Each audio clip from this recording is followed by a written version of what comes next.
We're doing a reverse dip on a 10" by 10" canvas. As you see, I have some white down. The colors will be provided in the description. But before I move on to what we're actually painting, I've decided that I wanted to share some of my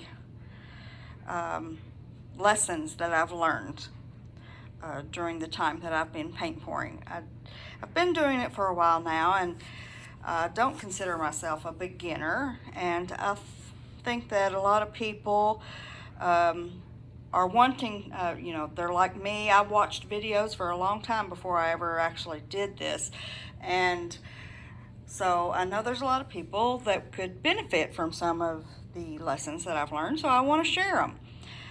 I recently did a pour that I videotaped and then ended up losing the video, which upset me greatly. But I did take a picture of it, but that's that I still have. But I want to actually share with you the results of it, because you wouldn't know any of this since you didn't see the video, and I didn't put all the information about the pour when I posted my pictures. It happened to be the first pour in which I have used actual pouring medium during it. So that was a learning experience in itself. The pouring medium was Golden brand, and it was a gloss medium, pouring medium. And I want to share with you what I learned through it, because it was a good learning lesson. So what I did learn was that it does leave a wonderful finish, and I'm going to show you the painting close up now that it's dry, and let you see how it looks. It did dry a lot more shiny and glossy looking than when you just use the Floetrol and glue. So it would require less varnishing. That was a plus, and that's what I was hoping when I bought this stuff. The big thing that I learned, though, was that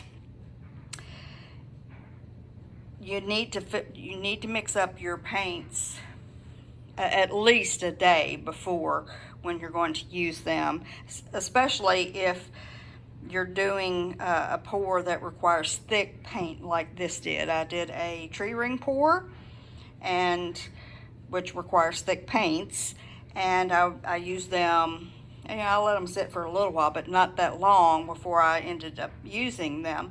And what happened was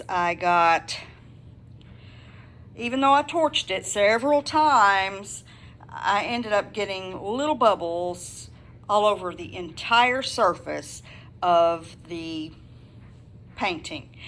Now, I've never, ever, ever had that happen before. So this was a first. I may try to sand it a little bit and see if that works. But otherwise, it's, it's not something that I'm going to be able to sell or put up on the wall probably. But we'll see. I'm going to try and save it, because it turned out really pretty, but except for the, these tiny bubble pops all over the entire surface. I've never seen this. So I'm going to show you what I'm talking about so you'll understand. Okay, here's the painting. It's a lot bigger than the one that we're doing today, so sorry I can't show you the whole thing at once. But this is what the finish looks like dried, and that's pretty glossy. Now, as I said, it was thick paints, but I want to show you, it seems to be picking up pretty good in this camera, how the entire surface has little bitty holes in it. And I tell you, I torched it several times, and you could see it, uh, but there was no getting it out. It had to kind of do it itself. So that's what happened.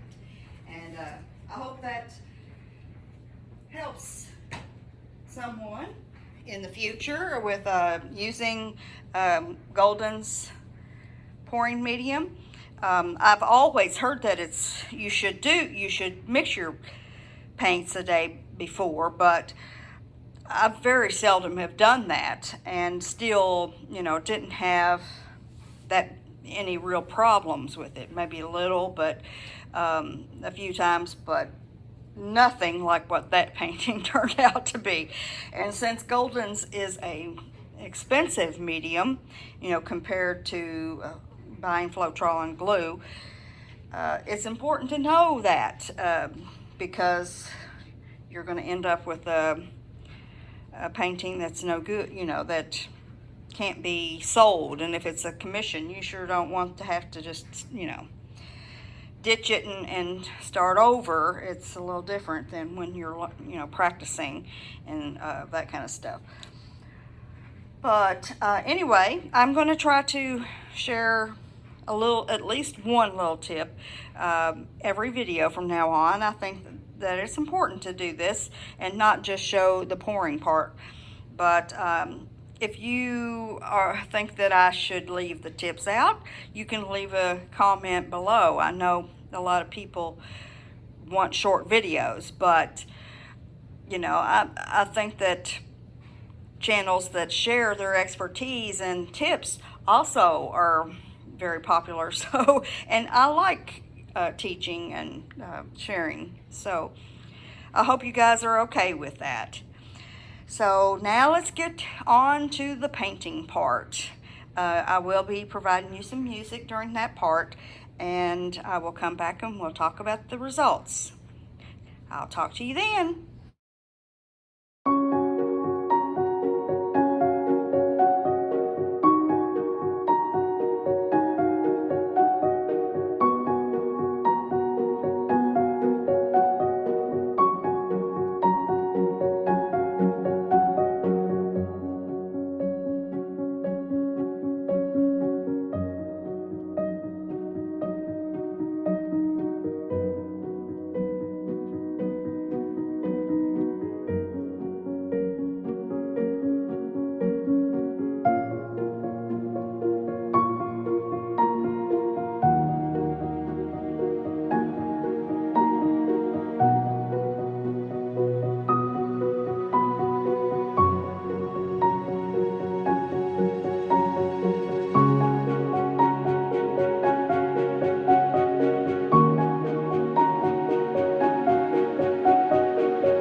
it was taking me a little bit of time here just to decide if I'm keeping this one or not. I wasn't happy with the way that the napkin came off. It was quite a mess. I'm sure you saw that, and required me to have to dip it several times with the balloon. I'm still considering scraping it because the middle is so much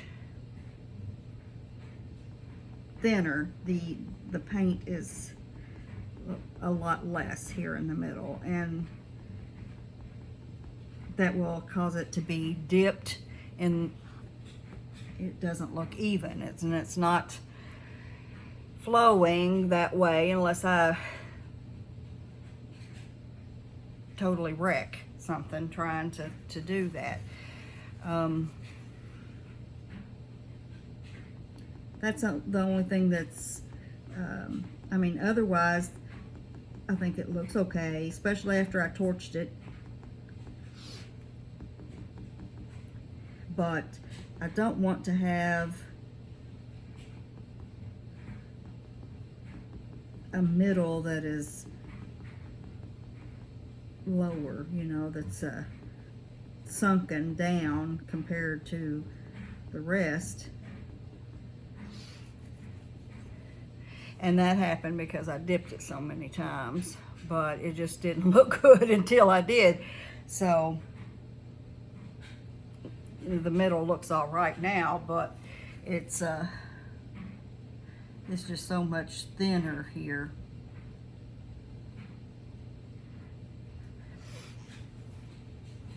I could get inventive here. Something I don't normally do here, you know, is do something different with the middle.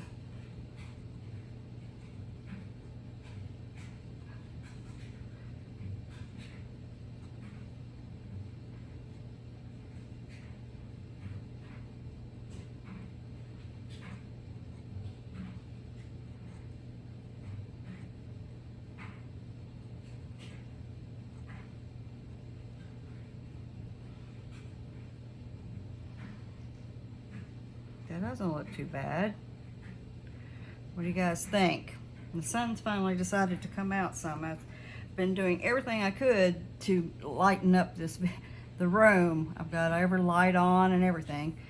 You know what? I like that. I'm going to leave it like that. I will finish cleaning up the sides and the top where the paint has gone and stuff after I'm done with the video. Okay? We're going to do a close-up now.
I did the right thing in saving this one. It's just got so many awesome cells and details to it.